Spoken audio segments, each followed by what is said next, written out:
Chapter 1. I rotated the zoom dial on my binoculars. The 3-story stone house loomed large in my view. Jade whispered behind me. Colton, what did you see? Shoo. I surveyed the gloomy home from side to side. The house sat on the crest of a small hill and far from the cobbled street where I crouched. Spidery cracks filled a couple of the second-story windows. The paint had faded and peeled, and the rooftop sections were missing shingles. It had to be one of the oldest residences in Arklow. Colton, Jade said, tapping my shoulder. Jade, you're breaking me concentration. Huddled near the stone column at the end of the winding driveway, I inched around the base a bit farther to get a better look. A light cool breeze blew, swaying the sea of tall weeds in the house's lawn and filling my nose with the scent of dogs. Deep guttural barks erupted behind me. Startled, I whirled before realizing that the noise was just Jade's ringtone. I glared while she squatted close to the curb, frantically patting the outside of her lightweight jacket in search of her phone. Are you a complete tool? Turn the blimey thing off. Jade glanced up, her eyes wide. Can't find it. Then she straightened, grinned at me and said, Found it. She removed the phone from a side pocket, and the barking grew in volume, brushing her lengthy brown hair from her face. She stared at the caller ID. Oh, it's me, Mum. Shut it off. All of Ireland will know we're here. She didn't move but held the smartphone in both palms. The phone quit ringing finally, and she sighed. I should go. It's probably supper time. You can't. This was your idea. A loud clanging echoed across the yard, and we both cowered behind the stone fence post. Adjacent to the old post, a crumbling stone wall shielded us from anyone standing by the house. When I poked my head around the ledge, nothing but the motionless tall weeds could be seen in the yard, and the same gloomy look the house had had before. It was dead quiet. Jade put her hands on my shoulders, her mouth next to my ear. See, I told you. You believe me now? It's haunted. I tried to speak, but my mouth was dry. I brought my binoculars up, gripping them hard with both hands. Probably just varmint inside, I said. Aye, and maybe you and your butterfingers could be captain of the rugby team. Har har. You think the Kennedy twins really disappeared inside? I told you. I saw them at the house when I was with Aaron 2 nights ago. They said they were going inside. Maybe they're hanging out at the local pub downtown? Colton, no one has seen those fellas since that night. They went inside and never came out, sure of it. I swiveled the binoculars around, peering at the large arched front doorway, which had a wolf-faced doorknocker. Jade whispered close to my ear. You see anything? Shua, I can't focus with your tongue in my ear. My tongue isn't in your ear, Jade said, her voice irritated. After a few seconds, she pushed on my shoulder. By the way, you find out the new foreign exchange fella's story? You didn't take your eyes off him in class. I missed a lot while I was away. She giggled. You fancy him, don't you? I cringed, lowered the binoculars, and spoke in a hushed voice over my shoulder. Don't say that out loud. And who's going to blimey hear us? Just us and the ghouls at 44 Lowre Lane. Dylan. That's his name. We've spoken barely a couple of words since he started. I took him to Headmaster Collins' office on his first day and managed to say hello. And for your knowledge, he is right bloody in front of the board. I can't help but look in his direction. Jade said. I started to bring my binoculars back up when Jade said, Well, I like his accent. Oh, I think he noticed you after school today. Did you see that? Maybe. He likes boys too. You never know. She swatted my back. Are you blushing? I shook my head. My face was hot though. I had seen Dylan outside talking to a couple of boys on the rugby team. Our eyes had met, but I'd been quick to look away. I shifted my weight on my knees. Jade now leaned against my back, and it was getting hard to bear her weight. Oh, Colton, you are so darling sometimes. I missed you while I was gone the last 2 weeks. It's been bloody miserable, I said. I've eaten lunch a couple times with Thomas until he was sent to detention. Tried to eat with Aaron, but she just smiles at me. Well, Jade said, I'm back now, so we'll eat lunch together. Where's Dylan from again? I opened my mouth to say he was from America, but never got a chance. A barking ringtone erupted again. I jumped a foot in the air and whipped my head toward Jade. She brought out her phone and stared at it. I put my hands on my hips and snarled, Oh, for bloody sake, Jade. You can't be serious. Put it on vibrate. Jade held her finger up, stepped to the curb and answered her phone. Mum. I sighed, leaning my back against the stone column. No, Jade said. I'm fine. Just out of breath. I'm with Colton. Jade stared at me, the end of her mouth curled down. Oh, Mum. You've too met him. You had him over for dinner 5 times this summer. He's the Asian. Jade rolled her eyes. Mum, that's who I just said. Colton. It is too what I said. And it's not impolite. He is half Asian. Remember, you thought it right peculiar his mother was from Singapore and the father Irish, asking me how they ever met. She looked at me before turning away and lowering her voice. No, Mum. He can't hear me. She walked away from me, but her voice still carried. No, Mum, we haven't seen any packs of dogs. No. She turned back, giving me an inquisitive look. I shook my head. Over the last week I had heard from a couple of friends. There had been sightings of a pack of dogs, but that was just rumor. Colton hasn't seen any either. I looked at the horizon and down the cobbled road. The few homes in this part of Arklow stood far off the roadway and scattered about, giving off a sense of remoteness. With the sun turning reddish and less than an hour from setting, that isolation magnified the creepy vibe from the small woods surrounding the manor we'd come to investigate. We needed to go. I whirled my finger in the air for Jade to hurry it up. She stood in the middle of the road, held up a hand to me, and offered a nervous smile. She told her mother. We stayed after school and helped Miss Griffin with decorations in the auditorium. Yes, for Hallows Eve. It's tomorrow. Remember? Jade fussed with her hair while she talked. Oh, Mum, good grief. You met her too. She's me 6th grade history teacher. Sings in the town choir. Rubbing the back of my neck, I sighed and took a quick gander back at the house from my vantage point. I raised the binoculars and peered at the porch. A couple of rickety boards stuck up close to the bottom steps on either side. Gray wolf statues sat back on their hindquarters. They stared straight ahead in my direction. A shadow crossed over one of the statues. I moved the binoculars a hair to the right. A black-haired wolf crouched at the statue's base, its amber eyes pointed in my direction. I stepped back and tripped over my feet, landing on a cushion of waist-high grass. Jade knelt down to my side. Colton, what is it? She no longer had the phone to her ear. I pointed to the house. W. Wolf. Jade's eyes widened. Wolf. She stared toward the house, shaking her head. I don't see anything. You mean the statues? I got up to my feet and tugged on her hand. Oh, let's go. Okay, good, Jade said. I told Mum we're going home. As I glanced over my shoulder, the black wolf was gone, but I remained fixated on the statues. I took in a sharp breath. The statues were no longer staring straight ahead, but instead the snout of one of the wolf statues was up in the air as if howling. The second one's head was turned toward me. I sprinted with everything I had. Chapter 2. Several moments later, I stopped at the peak of the hill and bent over to catch my breath.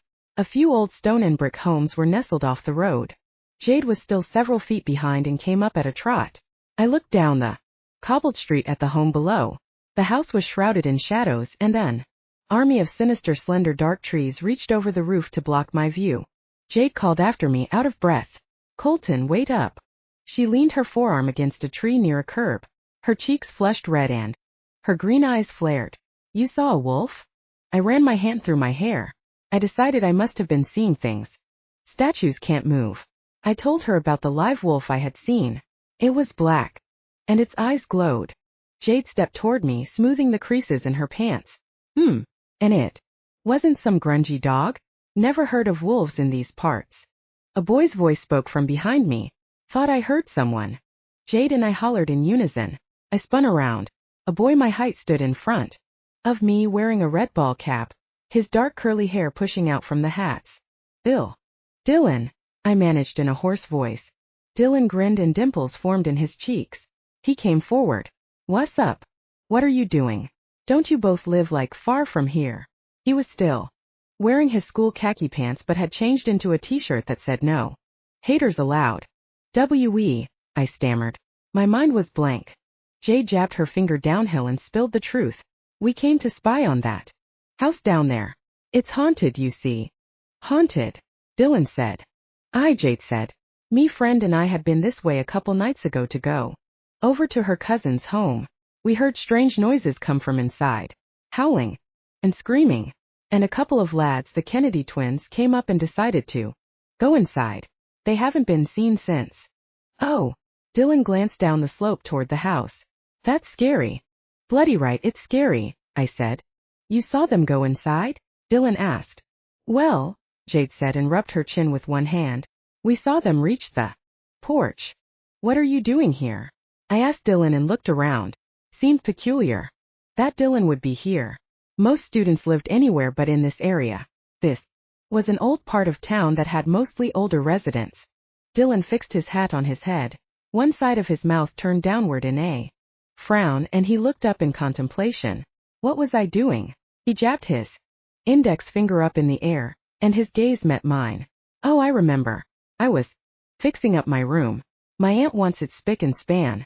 She's a drill sergeant on some things but chill about other stuff. It's crazy.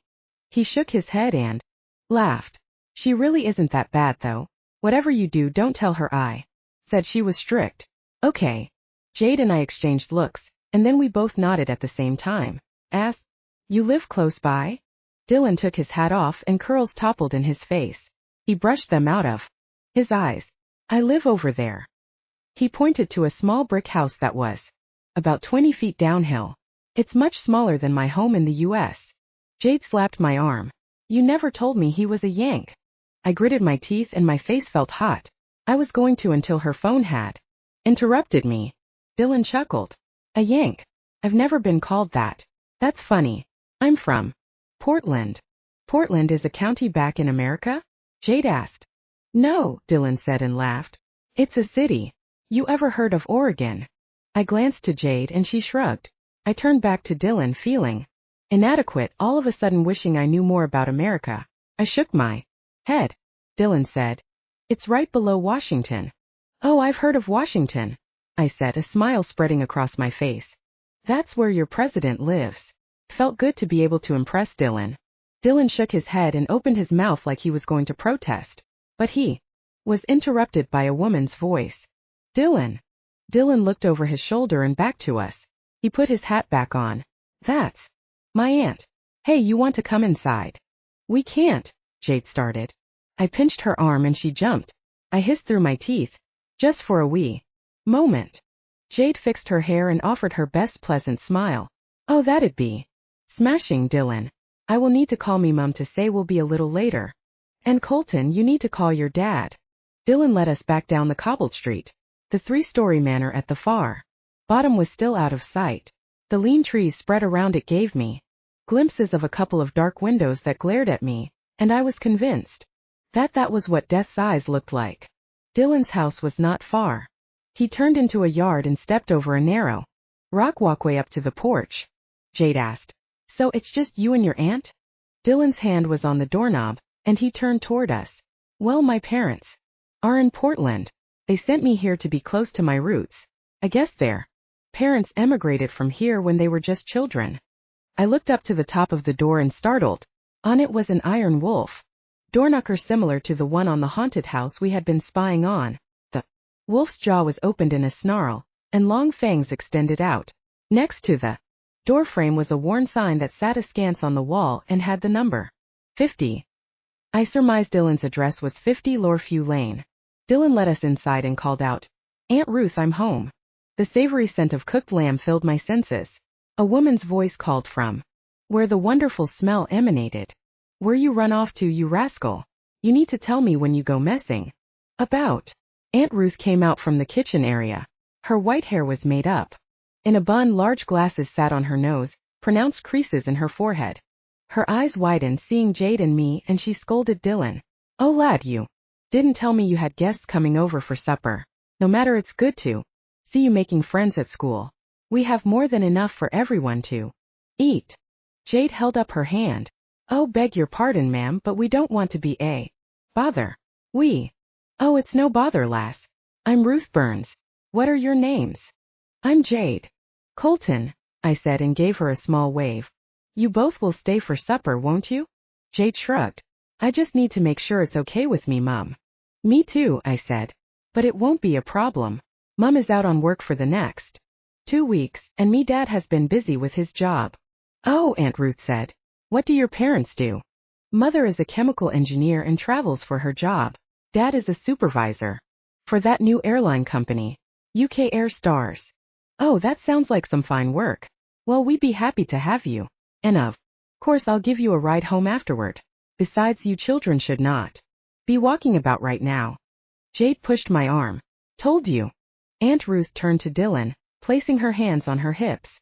Mister, take that hat off in this house. And I've seen your room, young sir. Let these two wash up and call their folks, and you best get that room in order. Dylan looked over at us, shrugged and smiled, then headed to his room. After Jade and I had gotten permission to stay for dinner from our parents, we washed our hands and followed Aunt Ruth to the dining room. I moseyed behind Jade and Aunt Ruth and admired black and white photographs on the wall while Aunt Ruth asked Jade questions. Tell me about your family. Lass, what do they do? Jade made quote gestures with her fingers. Me mum calls it administrative clerk, but she works at the local shampoo manufacturer. They distribute worldwide. Me father and mother divorced a couple of years ago. He lives in York now, but I visit him in the summer. I just came from his place this week. In fact. Oh, went to visit? No, I was at a wake for my grandmother. I got back 3 days ago. I was really tired, and me mum didn't make me go to school until today. I just formally met Dylan for the first time a few minutes ago. I had stopped in the hallway and stared at a framed photograph. It was of a teenage boy and girl who stood by a horse carriage, and right behind them was a porch. They looked similar and were probably brother and sister. Colton. Dylan's voice called from behind me. I jumped and turned to him. Dylan smiled. Oh, sorry. That's the second time I made you jump. Come on. Try. My aunt's cooking. You'll be way impressed. I followed him and glanced one more time at the photograph. I recognized the gray wolf statues by the porch. They sat back on their hindquarters staring straight ahead. The supposed brother and sister were standing in front of the house on 44 Lowre Lane. Chapter 3. Aunt Ruth served us mouth-watering lamb on our plates. She sat down at the opposite end of the table from Dylan and waved her hand for everyone to start. I forked a juicy piece of meat into my mouth, and it took restraint to keep myself from eating at an impolite, greedy pace. My grandmother had cooked us some memorable dinners, but this one took the cake. Not to mention my dad had been late from work the last couple of nights, and I had been cooking my own meals. Dylan sat at the end of the table, glanced up in my direction a couple of times and smiled. Jade said between mouthfuls, Ms. Ruth, this is wonderful. Dylan asked Jade, you're in my history class too, right? Ms. Griffin's. Jade wiped her mouth with her napkin. 1 row over and 3 seats back. Oh, Dylan said and gave a short laugh. That's like real specific. My bad. Just started early October, but you've been gone, right? Jade nodded. Yes. I had to go over to England for a wake. Oh, Dylan said, speaking through a mouthful. Sorry. I asked Dylan. You just arrived from America this month? Dylan forked in a new heap and answered cheerfully. Oh, heck no. I've been here since June. He glanced over to his aunt. She quit eating, crossing her arms over her chest, and her eyes became narrow slits. He slowed his chewing and looked down at his plate. But it's almost Hallows Eve, Jade observed. Dylan barely chewed his food. His cheeks puffed out, and he continued to stare down. He turned to Jade. I know. Messed up, huh? I caught Jade's eyes, asking, but what have you been doing the whole time? Dylan replied, oh, well, that's a real good question. His face flushed red. Aunt Ruth spoke. Her voice had a harsh bite. Dylan, it's impolite to speak with your mouth full. Why don't you get everyone some bread? Forgot it by the stove. What? Oh yeah, cool. Dylan was up in a second and went into the kitchen area. Aunt Ruth asked, you both like some more potatoes? I put my hand up. Aunt Ruth passed a bowl over, and I dipped several browned potatoes out onto my plate. Aunt Ruth informed Jade and me I was going to be visiting me brother in Brighton when Dylan arrived this summer. Me brother was very ill. I had Dylan attend the boarding school at Wexford Secondary while I was away. I just returned late September. So, Aunt Ruth shrugged. The ends of her mouth curved upward and her face softened. I had Dylan come back here with me and start school here. It's grand having him. Dylan came out of the kitchen carrying a plate with a loaf of bread on top and set it down on the table. Aunt Ruth told Dylan, I was telling them about the boarding school down in Wexford, the one you've been attending while I was in England. Oh right. Dylan sat back down and spoke with sarcasm. The boarding school. What was the school called again? I asked Dylan. Dylan looked up at me and glanced back to his aunt. Aunt Ruth said, Wexford Secondary. Dylan slapped his forehead. Swear man, my head would fall off if it wasn't attached. Did you like the boarding school? Jade asked. Dylan nodded. Oh, I guess it rocked, I said. I had a cousin that graduated from there last year. He played rugby, too. I see you play after lunch. You're really good. Did you play at the other school? Dylan ate his bread and said with a neutral tone, Oh yeah, cool sport. Hated to leave my team there. That nonchalant comment did not seem genuine. Is he lying? I turned to Aunt Ruth. How is your brother? Aunt Ruth had taken a piece of bread from the plate and looked over to me, her brow furrowed in confusion. You said he was ill. Aunt Ruth chuckled. Oh, now he is doing fine. Very kind of you to ask. Dylan blurted out. Jade and Colton think 2 boys disappeared in the house down the road. Oh. Aunt Ruth sat back in her chair. One of her hands lay on the table, and her fingers tapped one after the other. And you say these boys went inside 44 Lowre Lane? Jade leaned forward and blabbed. Me friend Aaron and I walked by the house 2 nights ago. We were cutting through to see Aaron's cousin to introduce me. When we went by the house we heard noises inside. What did you hear? Aunt Ruth asked. Her tone no longer had any hint of amusement. Jade looked over to me as if I had the answer. I shrugged. She turned back to Aunt Ruth. They were banging noises inside, like someone was blimey remaking the interior. Then there was howling. We started to run away when we saw the Kennedy lads come up, and we warned them to leave. They're a lot older, though, and told us to scoot off. I've heard of the Kennedy brothers, Aunt Ruth said. In their 20s. They're not chiselers like yourself. And why were these brothers there? Jade's eyes were large and her voice animated. They said they were going inside to investigate. Aunt Ruth leaned forward on the table and asked Jade, how were they going to investigate? They tell you. They had some equipment they had taken from a local TV studio that's used for ghost houses. Said they were going to test the paranormal energy waves. Brian. That's one of the brothers. He said the place was haunted by a spirit named Ronan. Someone who had lived there long ago. And no one has seen the brothers since, I said, remembering that Jade had told me that. Aunt Ruth brought her hands into her lap, her eyes distant and her mouth pursed together. No doubt the lads have meandered off to a new adventure. Probably over in that town of Limerick that has received international news for its haunted homes.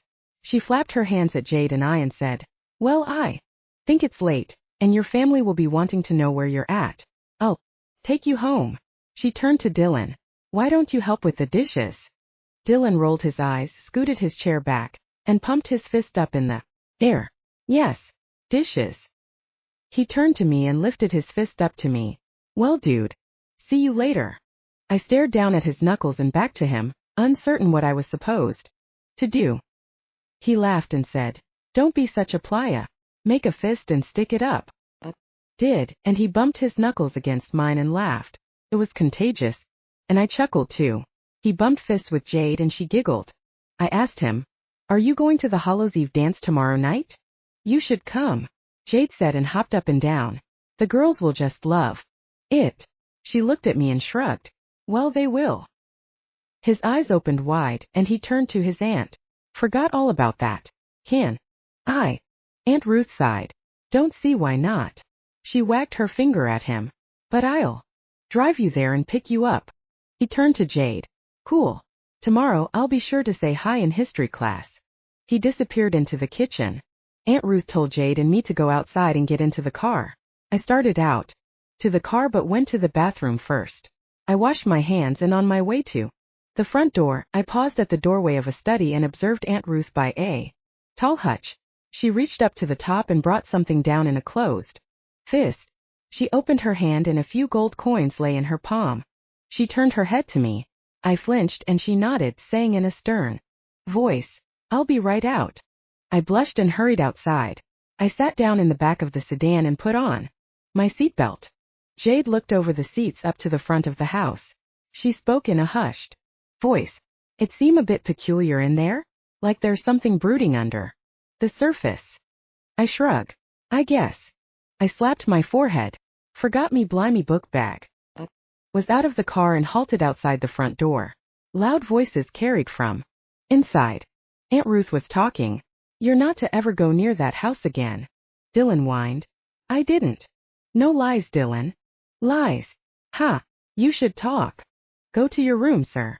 Your parents sent you here to keep you out of mischief, not make more of it. I'll be back in a few and I expect you in that bed and asleep." Her voice drew closer to the front door. I wheeled around, ran back to the car, opened the back door and sat down. Hard. I fumbled with my seatbelt and clicked it on. I felt Jade's eyes burning into me and I turned to her. She threw her hands up in the air. "Where's your blimey bag, you dote?" I faced forward. "It's okay. I don't really need it. Just has some school books." "What do you mean you don't really need it?" Jade asked. Aunt Ruth came out the front door, and she held my book bag in one hand. "Colton," Jade said, shaking her head. "Sometimes you can act the regular." Chapter 4. The morning of the next day, my alarm blurted out an annoying bray. I hit the snooze, rolled over and fell fast asleep again. 10 minutes later the clamorous ringing was back. My hand fumbled on the nightstand and the noise shut off. My father's voice spoke through the door. "Colton." I pulled my sheet over my head. My door cracked open. "Are you awake? Son, you hear me?" "Yes," I croaked, pulling the sheet tight over my head. "Get up. You need to catch the bus this morning. I can't take you. Too much to do at work." "Okay." I sat up on the edge of my bed, my sheet still draped over my head. "I have to travel up to Dublin today. I might need to stay the night." I nodded. "Do you hear me, Colton?" "Yes." "Well, get your bum in gear. I'll hire Georgia to stay the night if I do stay. Over. Be sure to take your cell phone with you, and I'll call you one way or the other." I groaned. "No, not her. She's completely off her rocker." "Look, Colton. Your mom will be back in over a week, and she won't be traveling for a while, and my job will get better. It's just really busy right now. We'll take some family time together and maybe travel through Europe." I moaned and nodded. My door clicked closed and I fell back on the bed. A second later, the door reopened. "Oh, Colt. Mister, take that blanket off your head." I pulled my sheet off my head and sat up.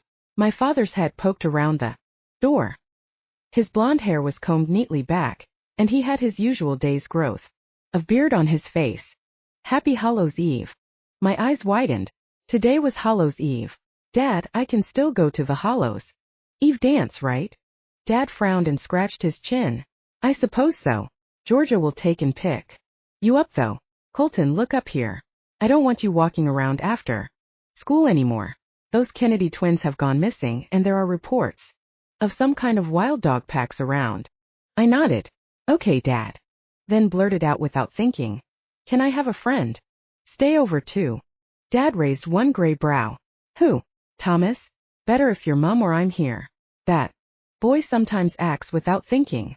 "No, not him. Dylan." "Oh, is that who you ate dinner with last night?" I nodded and smiled. "He's from America." "America? That's a pond away, isn't it?" Dad's phone rang in his pocket and he took it out, stared at the caller ID and nodded to me. "Okay, Colton. Suppose he can if his folks say it's okay. But just do everything Georgia tells you, and you need to get to school. I got too much on me mind right now, and don't need the extra stress of taking a call from Headmaster Collins." Dad pulled my door closed as he answered his phone. I bolted out of bed and hopped up and down.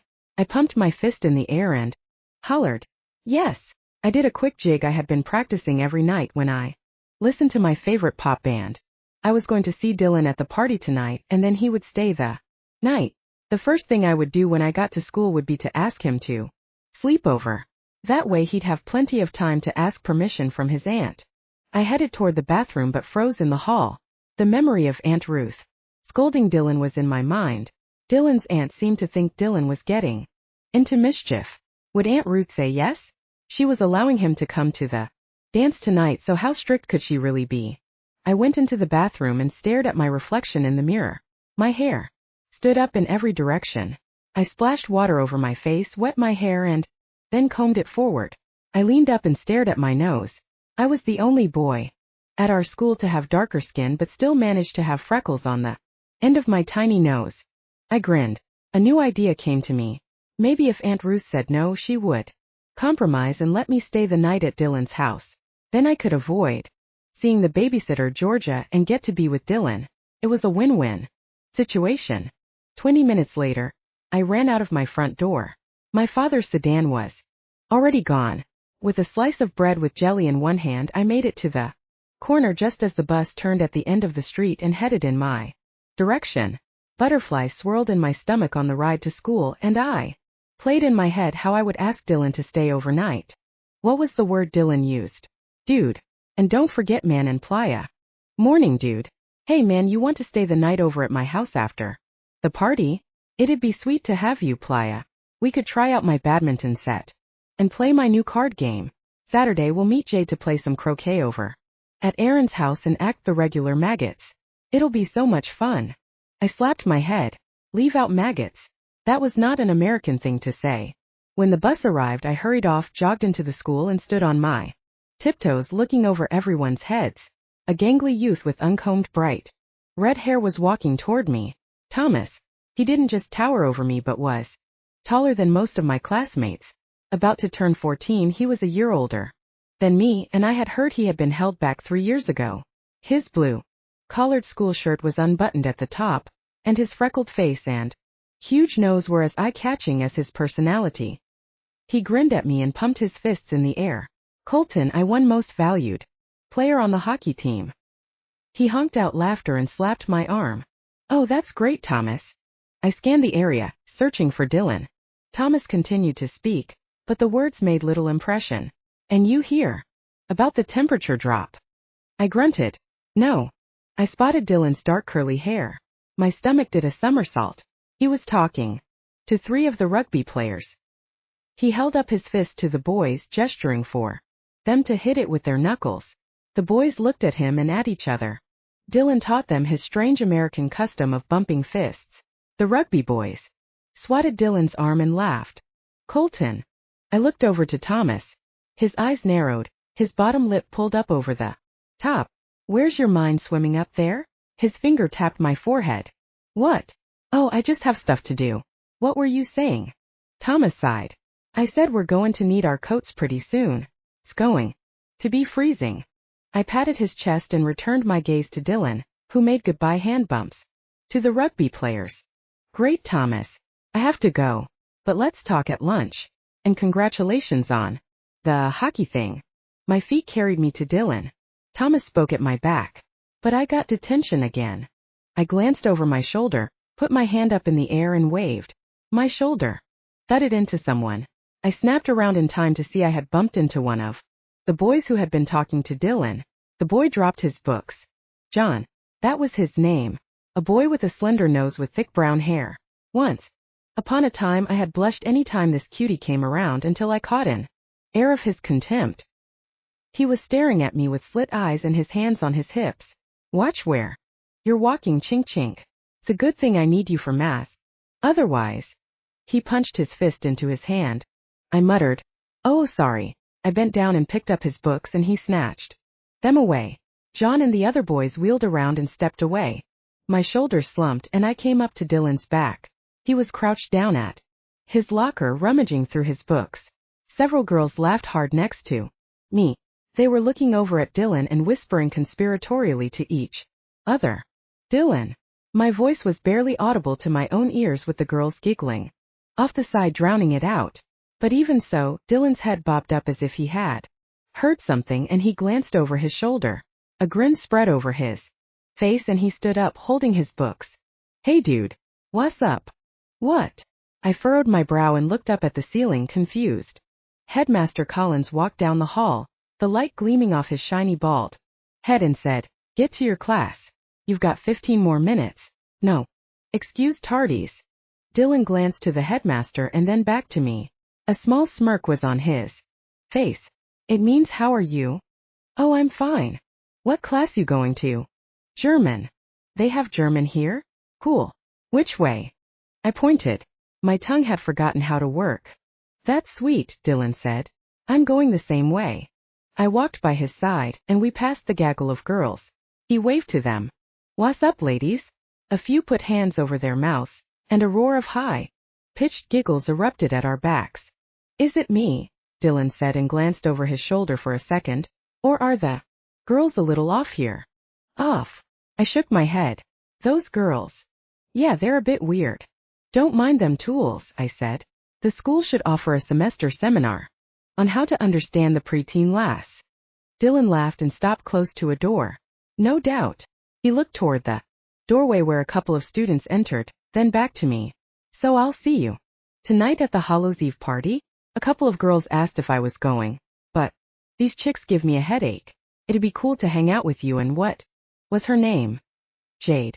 Or are you going with someone? Yes, I said, excited, and then shook my head.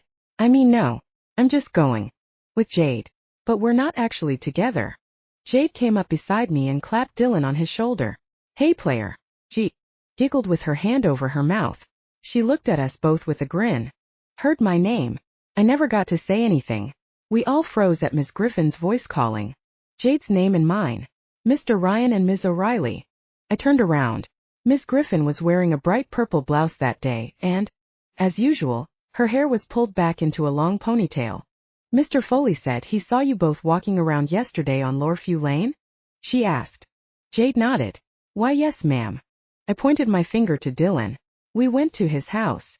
She looked to Dylan and narrowed her eyes. Mr. Payne, you live out there? Dylan gave an easy smile. Yes, ma'am. She scratched her chin. Well, I'll be. All you children need to be careful. Right now. I heard they had loose dog packs. Never heard of wild dogs being in Ireland. 5 minutes. The headmaster called from down the hall. Miss Griffin waved to us and said, See you in history class. Jade touched my arm and Dylan's and leaned forward. Lads, I got something to tell you. The headmaster came over and said, Ms. O'Reilly, may I have a moment of your time? I understand you are considering the master choir. He looked to Dylan. And me saying, get to class, lads. Or detention for the both of you. She whispered to me. Well, I'll tell you when you get to class. She walked in step with the headmaster down the hall. Dylan watched her walk away and turned to me. She's cool. Well, I better get to class. Hey, saw you scored high in math. Killing it, dude. He grinned. Wait, you don't know that saying either, do you? I slowly shook my head. He held his fist up. Don't be such a playa.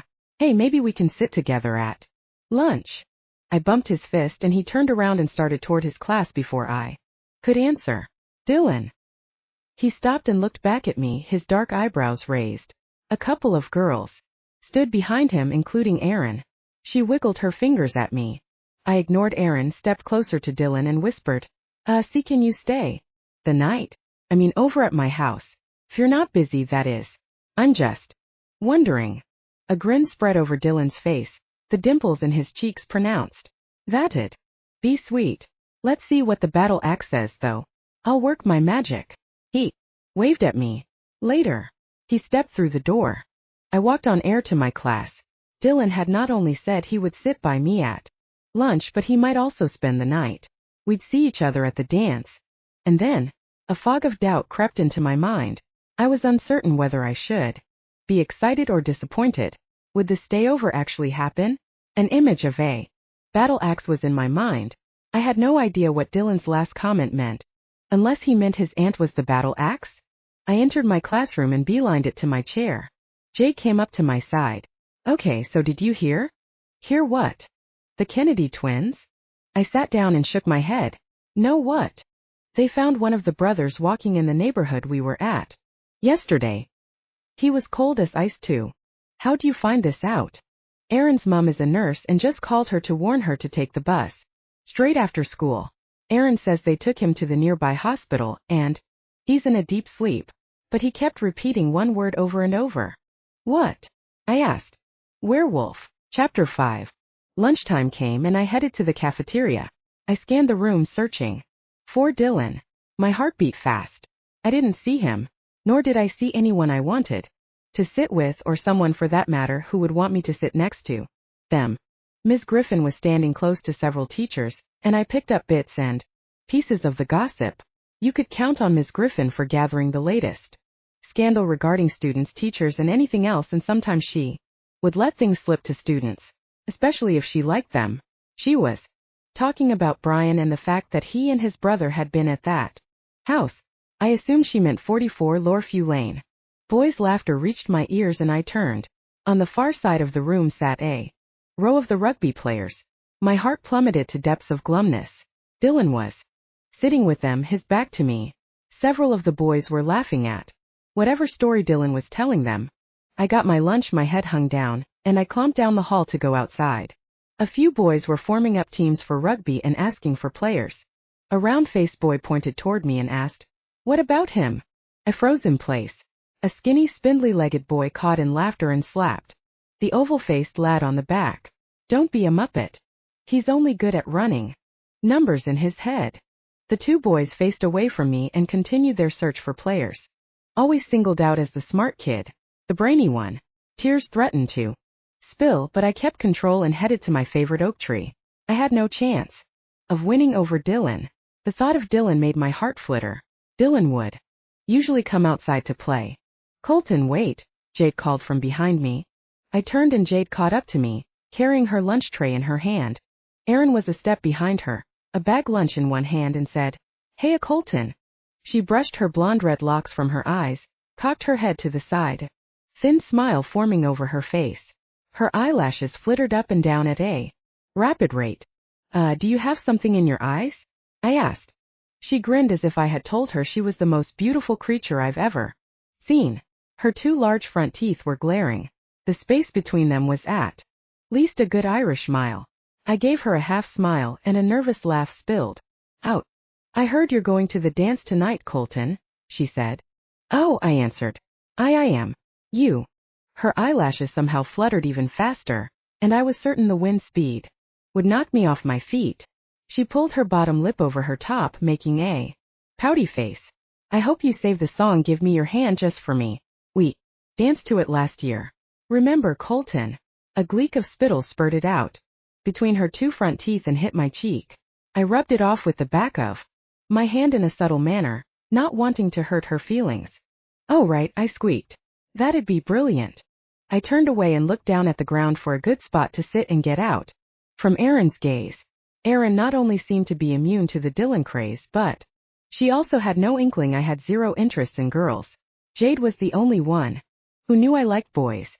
My friend Thomas had told me he had a gay uncle, and I think he suspected I was too, but we had never talked about it. Maybe a couple of teachers had their suspicions too? I sat down on the ground and leaned against the large oak. Jade took a seat by my side. Erin stared at the grassy ground, appearing uncertain where to plant her bottom. "Oh," I said. "Here." I took my jacket off and put it down for her. Regretted it a second later. She grinned from ear to ear and sat down, fixated on me. I looked away and found an interesting bush close to the school to stare at. Ate some roasted beef on bread. Jay told Erin about our interesting venture the night before. "Oh my." Erin touched her chest. "I passed the house last night too to see my cousin. Gives me the creeps, it does. I feel like those stone wolf statues are watching me. Just frightening to think those boys disappeared inside." I turned to Jade. "That Kennedy brother say anything else?" "That's all I heard. You think when he says werewolf he's talking of the same wolf you saw last night?" I shrugged. "Don't know. He's okay though." Jade put up both hands. "Mum says he's out now. Can't rouse him up," Erin said between bites. She glanced between Jade and me and spoke with a mouthful of pudding. "And you saw a real wolf, Colton." Liquid squirted between her teeth and dribbled over her bottom lip, which she wiped away a second later. She reached out and touched my knee. "You must have been so scared." I stared down at her hand lying placidly on my knee. "I think it was just a grungy dog." A shadow moved over me and a voice spoke with a shrill edge. "Well, look at you scallywags." I looked up to discover my good friend, Thomas. He wiped his huge nose and waved down at me. "I thought you were in detention?" I asked. Thomas plopped down in front of me. Course I was. Thomas laughed. But some lass was barreling down the hall effin' and blindin' about some dogs on campus. Mr. Foley ran out the door and told her to quit her hollering. But she just kept her blathering. He didn't come back and I decided I'd had enough. Detention for the day. The noise of boisterous boys yelling reached us. Several of the rugby players ran outside to a small field near us. One boy was throwing a ball to another. Dylan came out of the school with 3 others and everyone was animated. He walked in our direction, then glanced at me, caught my eyes, and I choked. He brought his hand up and smiled, then turned away and formed up on teams with the boys and started playing. Colton, you netty, Thomas said in front of me. I turned to him. My face felt hot. What? Is your mind up in them clouds again? You hear they turned that scrapper into the rugby captain. I shook my head. Who? Thomas cawed with laughter. Who you think, you plonker? That Yank. Connors. Out with a bad arm, so they needed a new captain. Jade was surprised. He's been here barely the month of October. I stared over at the game. Dylan sprinted down the field. He hugged the ball to his side, faked right, and skirted with ease around 2 boys who fell to the ground on top of each other. He leaped over a tackling pier, landed on the other side at a dead run, and flipped the ball easily to a squat boy next to him. A couple of boys tried to tackle some stout player but ended up hanging on each leg. The stocky player tossed the ball back to Dylan, but it was a bad throw. Dylan slowed to a jog, put up his hand and stopped the ball in midair with his palm. At the same time, a broad-shouldered boy came in for the easy takedown. Everything looked like it was not just over for Dylan, but it was going to be a fumble. But Dylan scooped the ball into his side in one smooth motion, wheeled on his tiptoe, and did a complete 360-degree turn. The heavyset boy flew past, unable to stop. Dylan flipped the ball to another mate on his side who made it another few feet before someone locked their arms around his waist and took him down. That, Thomas said, his tone genuinely odd, was bleedin' deadly. I nodded, my mouth dry, and turned to Jade. Her eyes were glazed over. She stared at Dylan with ferocious eyes I felt must be akin to a fox watching a chicken in a henhouse. Aaron offered me a much too sweet smile. He told me they can't play like that in America. I furrowed my brow. Play like what?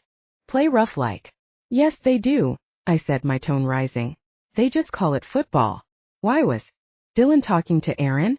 She smiled, appearing content to know something I didn't. She shook her head. But only with helmets and gear on. After lunchtime they play something called tag football. He told me this when he walked me to my cousin's lives. Close by, he does. Then he sat down with me at lunch too. He done it 3 times now. I looked for you, Colton, but you were nowhere in sight. She smirked and said, you should come to the lunchroom more often. Don't know what you might miss. Spittle flew from her mouth and smacked into my nose. I wiped it away and this time I was not subtle. And when he walked with me to my cousin's, he said he would go with me to Dublin in December. Invited me to America, he did. Said I could fish out in the ocean by his city. What's it called? Oregon, she continued. Portland, I hissed. He lives in the state of Oregon, right below the state of Washington where the president lives. Aaron tipped her head back and guffawed. Thomas jumped and turned around to look at Aaron. What the bloody? Thomas started to say. What are you laughing about? I asked, interrupting Thomas. I gritted my teeth and leaned forward. Jade was looking between Aaron and me, her expression alarmed. Aaron put her hand over her mouth, her back bucking with laughter. She giggled between her fingers. In between breaths she said, Washington, D.C. is where the president lives and it's on the east coast of America. Don't you know anything? So, I said and glanced to Jade. She gave me an empathetic look.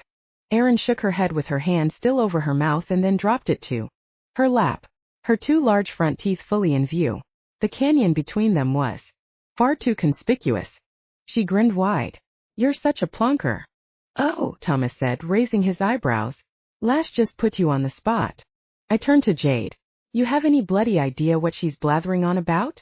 Jade nodded.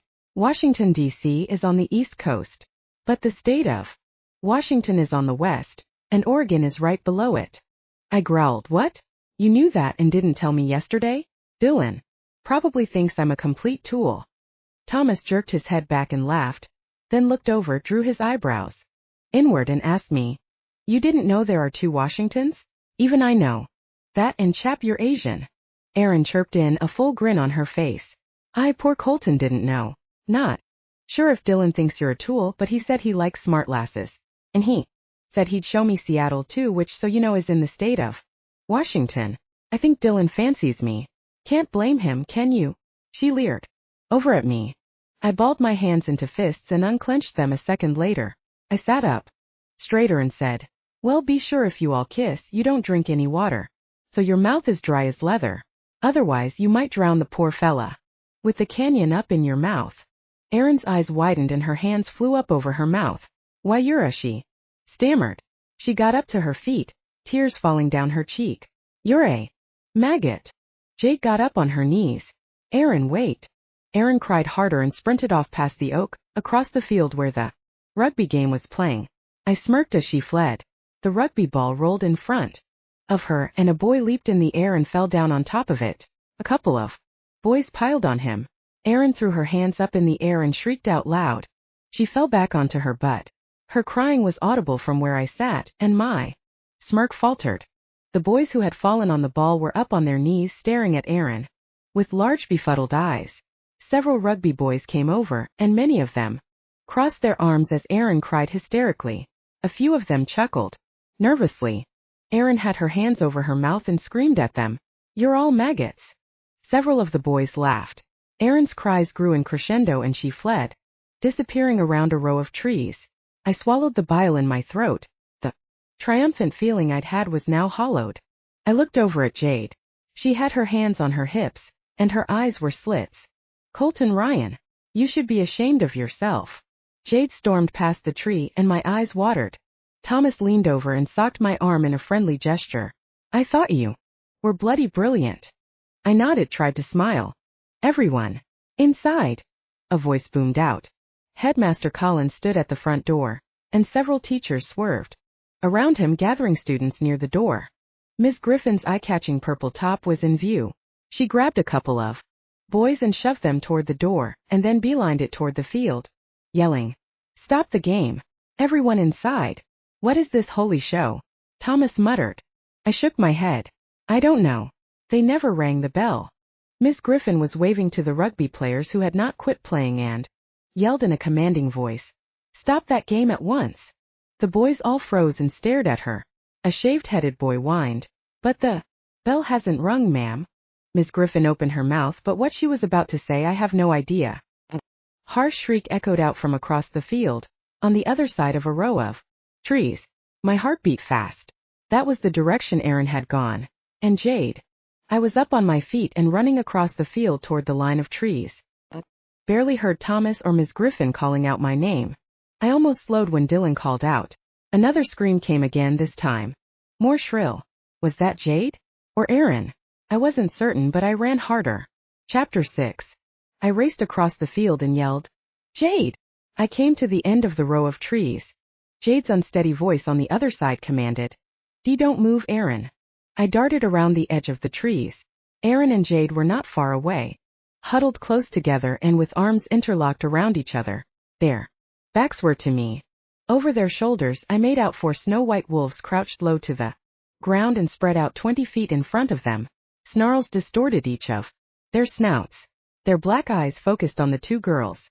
I came to a sudden halt, but my momentum carried me so that I stumbled forward.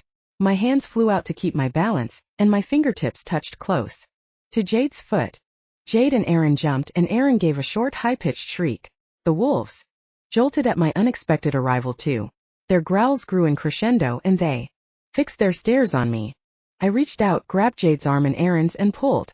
"Run!" One wolf sprang forward, and the others followed. The girls did not need any prodding. They bolted forward. I came around the tree edge, but the school looked so far away. I glanced over my shoulder. Erin and Jade were on my heels, their eyes wide in terror. The white wolves careened around the edge of the trees, traveling at an unbelievable pace. I turned forward. My mind was in overdrive, my heart racing, and I had tunnel vision. I forgot Jade or Erin and stared helplessly at the school building in the distance.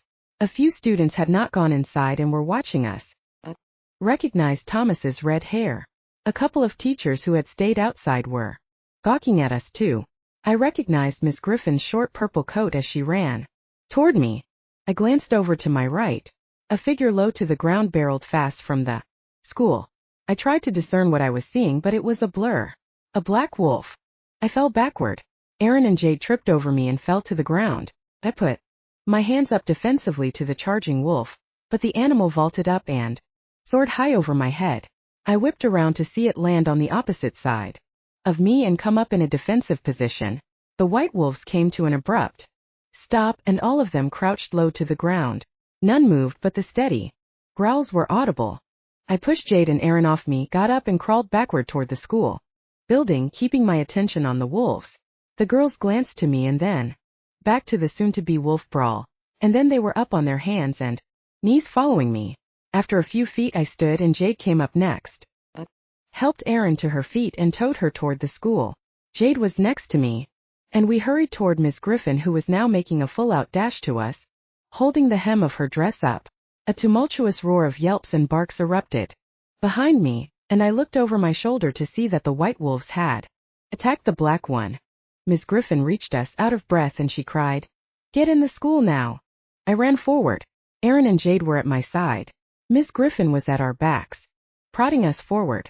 The rest of the students, having seen the pack of wolves, had fled into the school. The headmaster stood at the open door, waving to us. "Get inside. Come on." I glanced over my shoulder one more time. The 4 white wolves lay on the ground and then got back up to their wobbly feet and scurried away in the opposite direction. The victorious black wolf stood with its legs apart, its head stooped and back hairs raised. I ran inside the door, followed by Jade, Aaron, and Miss Griffin. The door slammed shut behind us. Headmaster Collins told Miss Griffin, "Get them to the gym. Each teacher needs to take roll of their home class." Mr. Foley came toward us, his eyes wide.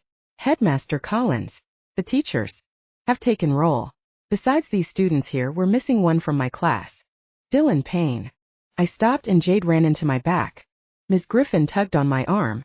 "Come on, child." "No," I said, shaking my head. "We have to go get him." Headmaster Collins narrowed his eyes and pointed down the hall. "Mr. Ryan, you get to that gym now."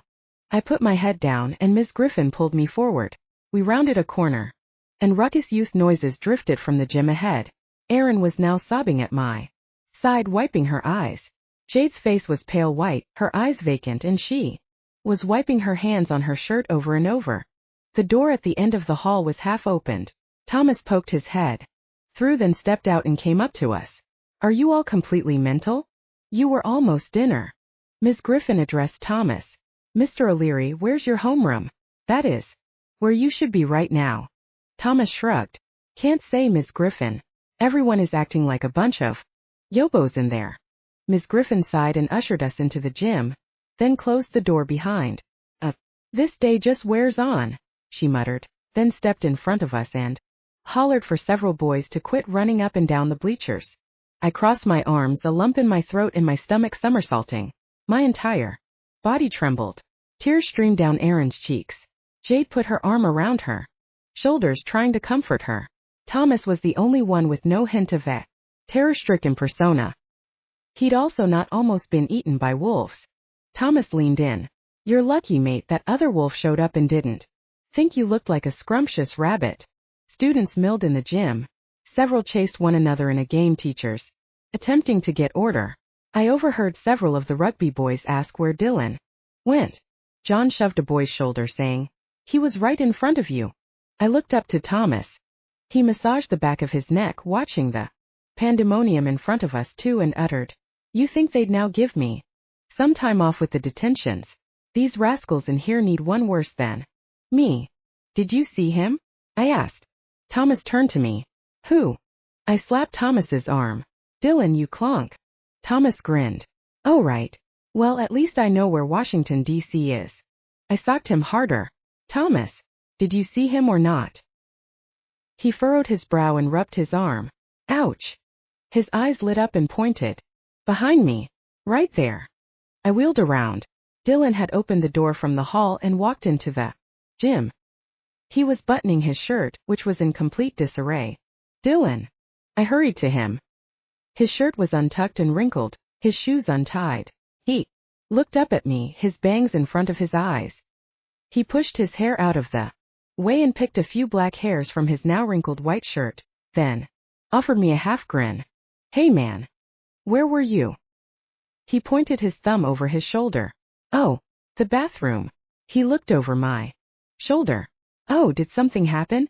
What did I miss, dude? What did you miss? I asked, flabbergasted. Jade called from behind me. Dylan.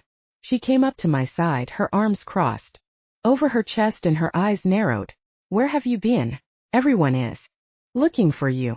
Oh. Dylan's smile faded. I. Mr. Payne, Miss Griffin said as she came up to my other side. Where did you go? And why are your shoes on the wrong feet? Dylan snapped his gaze down, then looked back up, his face red. He stepped out of his shoes, putting them on the correct way, and gave a nervous chuckle.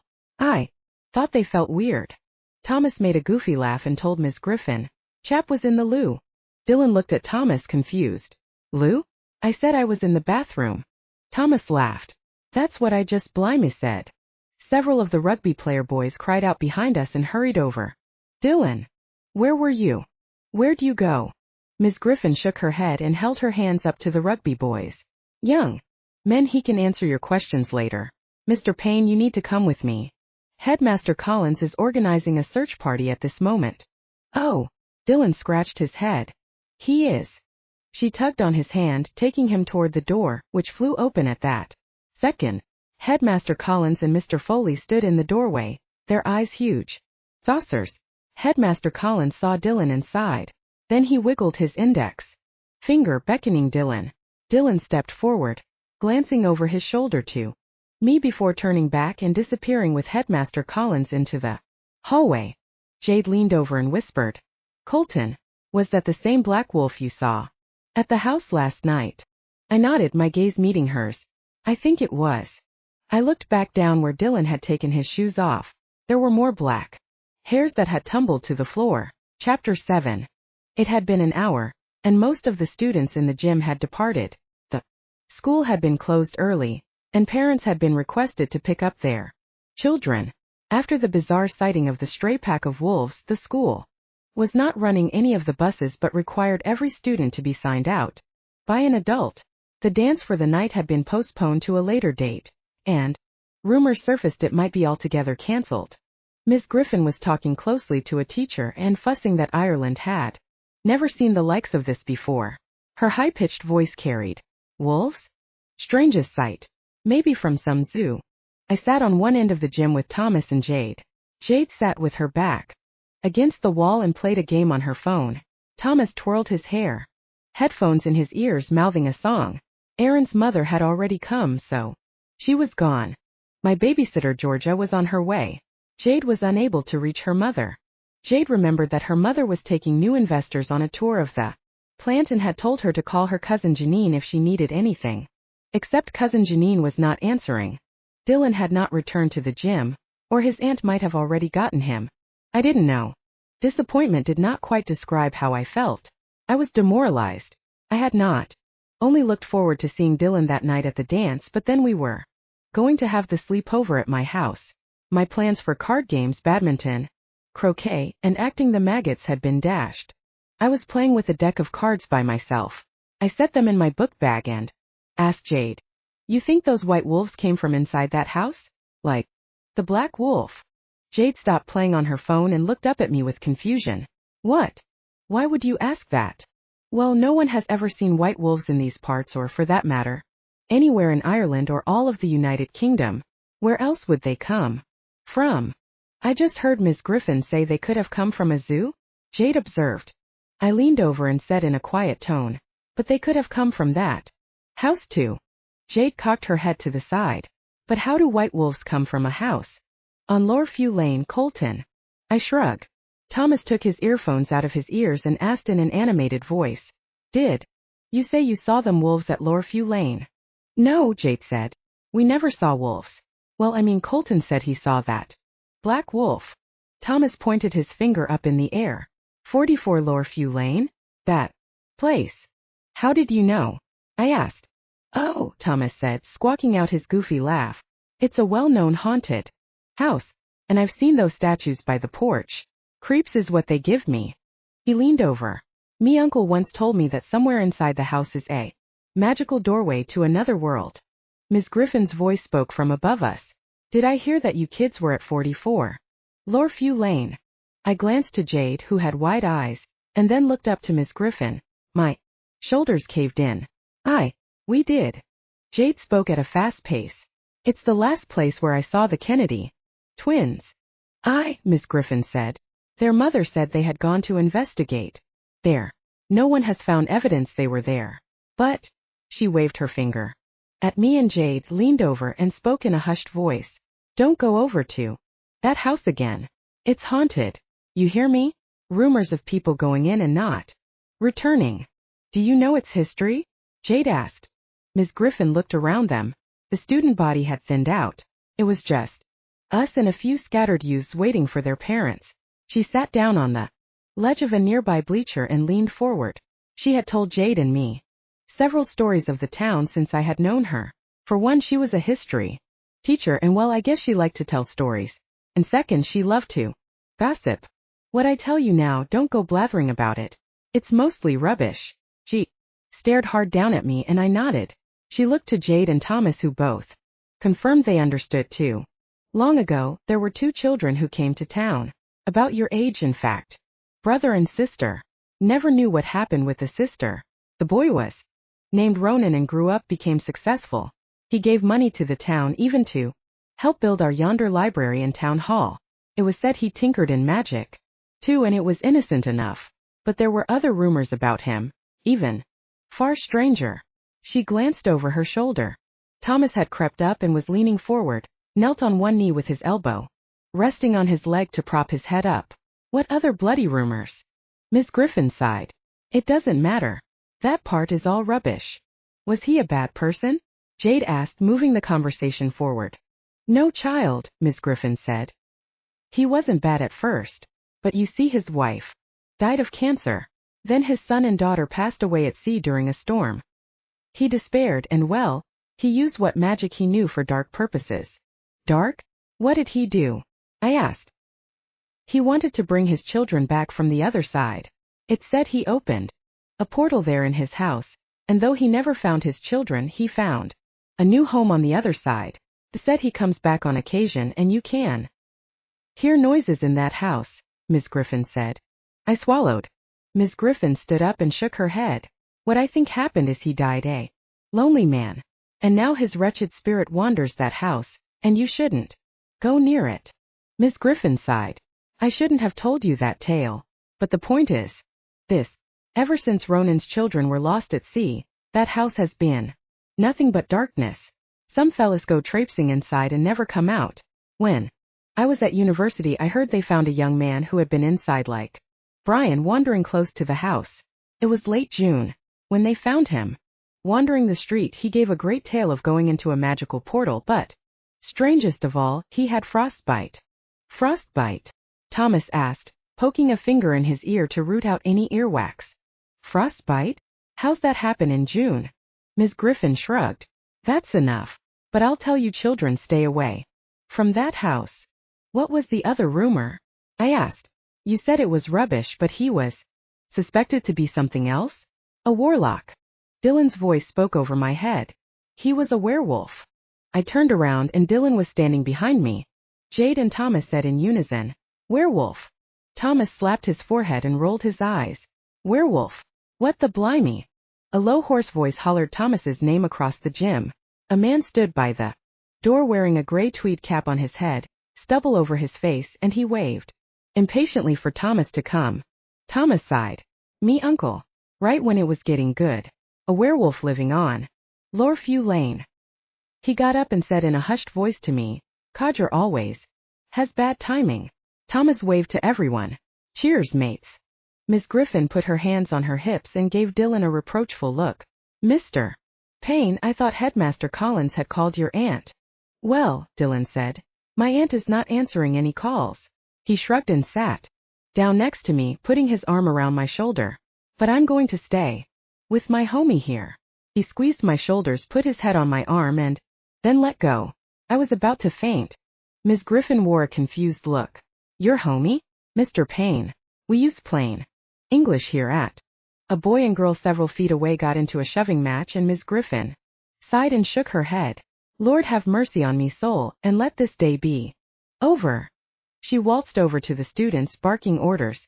Jade's phone rang and she answered. Mum, where are you? Her eyes opened wide and she said, Where?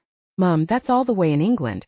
I tried to call you, then cousin Janine and even Granny. She stuck her bottom lip out. Oh, I didn't know that. She brought the phone away from her mouth and told us. Granny is visiting in France and cousin Janine had to take her girlfriend to a hospital to deliver a baby. She brought the phone to her ear. What did you say, Mum? Yes, Colton is here. I'll ask him. Mum, you have no idea what I've been through.